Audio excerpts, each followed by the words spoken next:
I just got to remember to save. Yeah. It's dogging me apparently. Yeah.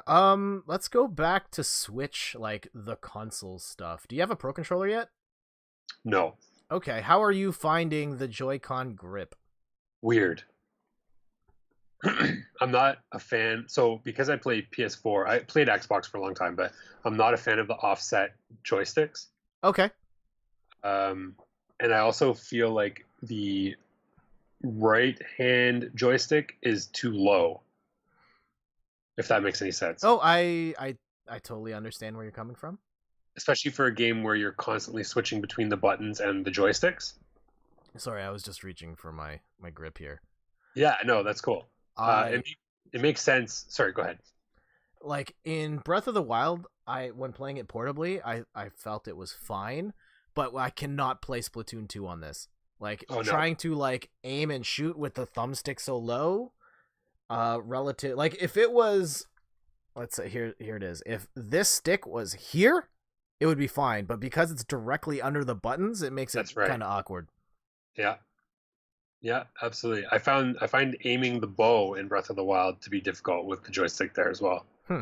Yeah. Yeah, I don't know. Uh, yeah, I got to get one of those Pro Control. I tried this out on the first day, and I feel like it is a little bit better than you would think, but it is also not the way you would want to play the Switch. It's true. And honestly, the more I play this game with that controller, the more I'm thinking of getting a Pro Controller. I mean, like I know that you don't like the mismatched sticks. Yeah, I can't really get around that if you're going to get a Pro controller, but I think yeah. this is a fantastic controller otherwise. I personally prefer them in this And the format. D-pad. The D-pad is great. Yeah. I love. Well, it's also there, which helps. Yep. Yes, it has a D-pad. I think the analog sticks feel good. The buttons feel great. The triggers feel great.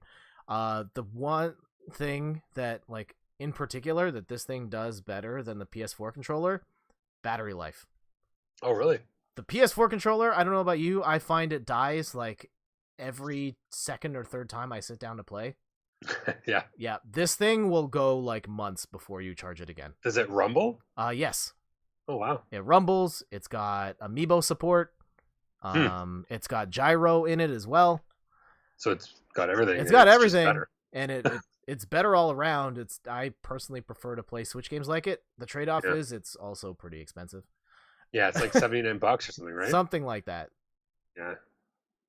Yeah, it's tough. But, if you're going to be playing it for a long time, you got to be comfortable, right? Yeah, for sure. Well, especially if you can't play Splatoon with it, then what's the point? Or with the regular Joy-Cons. Yeah. Do you have any other games on your Switch so far? So I played no. So I don't have any full games on Okay. there. Well, actually that's a lie. I have Fortnite. Okay. I downloaded that because I just wanted to give it a try and see what it was all about. What? Fortnite, I don't know, man. I think it's just because I'm not that good at it, and I just go on and get destroyed every time. So, but it's fun. It's fun if you play with people you know. I think if I just go on and play with randoms, it's not as fun. But and also Octopath Traveler. I got the demo for that game. Okay. That's cool. I'm really digging that one, and I think that comes out on Friday. So as of this podcast, so yeah, I think that might be the next one on my list All right. because I was a huge fan of Bravely Default, and that's the same company. Okay. So yeah, I'm not a JRPG guy, but I tried the first Octopath Traveler demo, which only had 2 characters in it, and I really liked it. So, yeah, like, it's still not particularly high on my list of things to play, but I would not be surprised. Like, I've seen early reviews seem to have been really high on this hmm game, and I think for that particular crowd looking for that style of RPG, like, looks like it's gonna be awesome.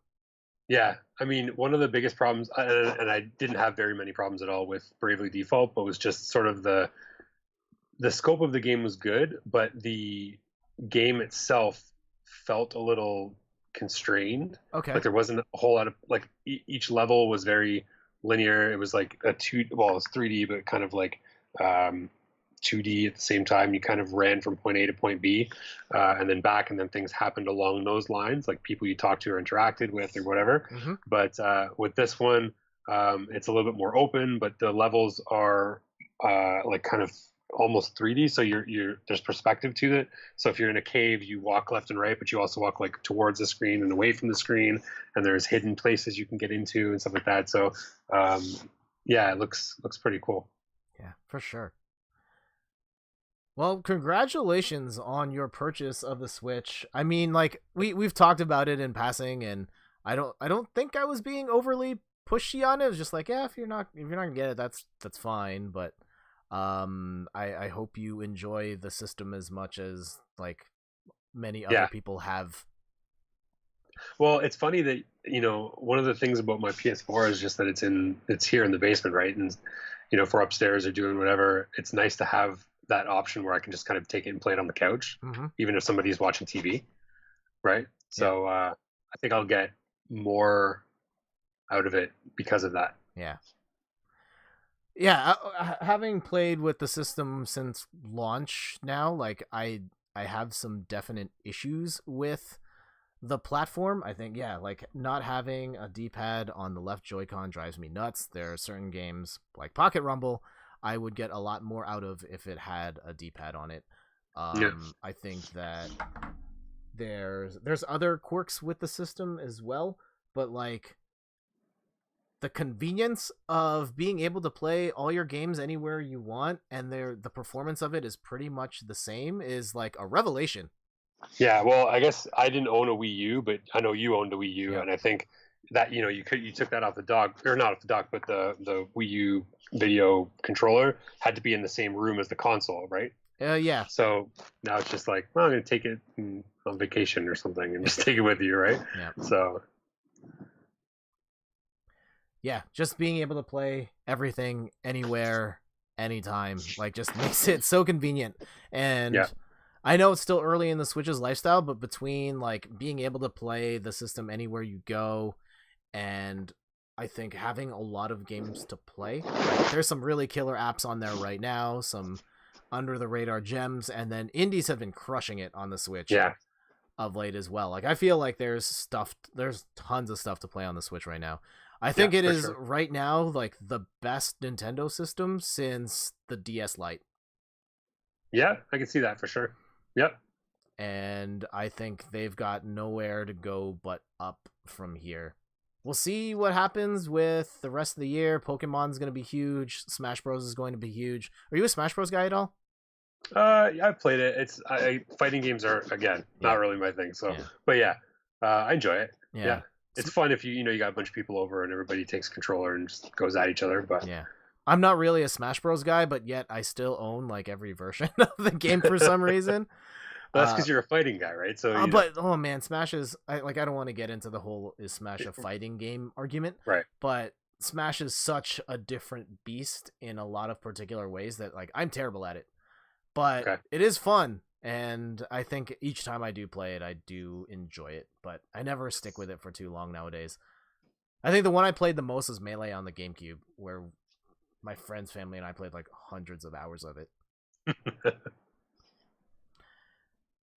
But yeah, there's one other game. There's one other game that we were talking about called 20XX, which looks really interesting as well.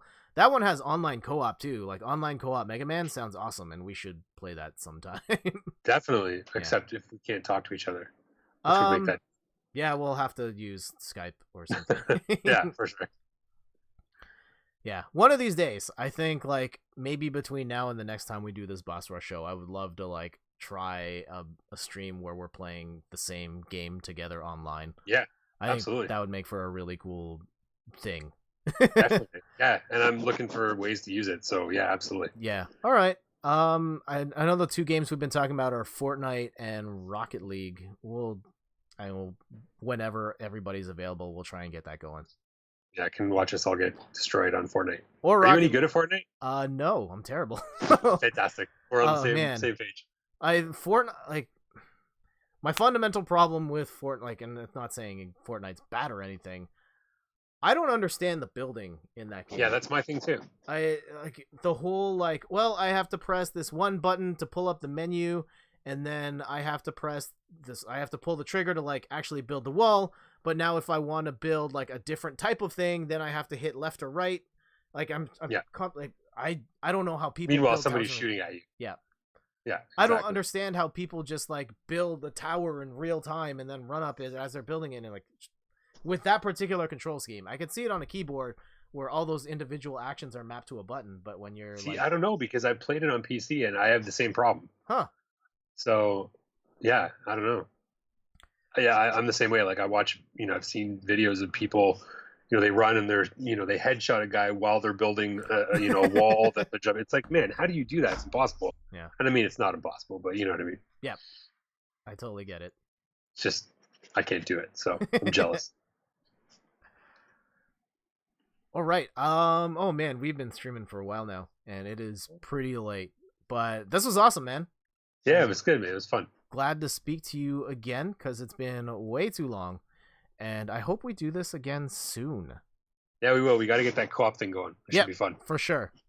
Yeah, after the show, I guess we'll talk with the guys afterwards to see what times people are available. Probably, maybe sometime next week. I don't know.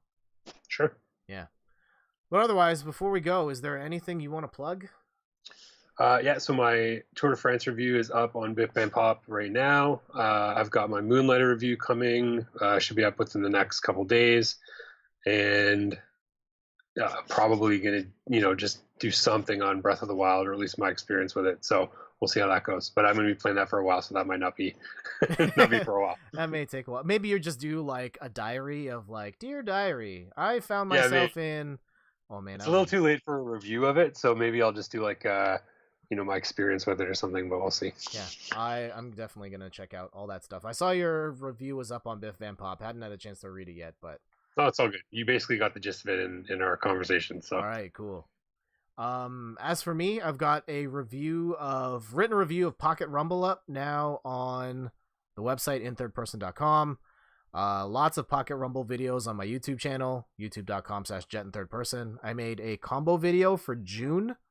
The character's name's June. She's like, imagine a mix of Sailor Moon with the kid from The Ring that comes out of the TV. And she's actually like the coolest character in the game. Oh man. I don't think I have the browser set up here. I would want to show you some of the crazy stuff she can do. Okay. There's a browser. Hold on. All right, I'm going to show you some stuff here. Okay.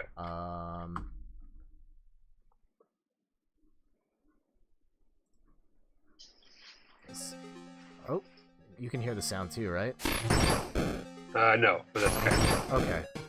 Okay, that's fine. So she's like this demon who can like shoot her head at people, and she turns into like a cannon or something. Yes, and then she like with her hair creates crazy spikes. But like from a technical perspective, you can do stuff like throw this fireball and then still follow up to attack. And she can do like these crazy juggles. She can teleport, like throw a fireball, then teleport behind the person, like here, or throw, and like it's so cool. And I just wish they had a easier AI to like practice all this stuff. But like this stuff is nuts. I think here. Wow. Yeah, like now I leave a shadow, so I attack from the other side. Like you can attack from two sides at once. And like this is all still a 2-button game. Like here I'm shooting 2 fireballs and like it's so fun. But yeah, like when they put the AI difficulty in there, I would say definitely pick that up. But for now, like, just watch some videos and stuff. I'll just watch your streams of it. Yeah. All right, man. Let's get out of here. Once again, thank you for joining me on the show. I can't do this without you guys. So it's a pleasure. It's a pleasure. Always fun talking games with you guys. So until we do this again, hopefully we're not waiting over a month to do one of these. We'll get it back. Yeah. Whenever. And like I said, we should do the co-op stuff too. So yes. Even if that's the in-between stuff, we should definitely do that. Yeah, for sure. I'll try and get something in the calendars for next week that we can all play together. Totally. All right, man. So, Till next time, thank you everyone for watching, and we'll see you later.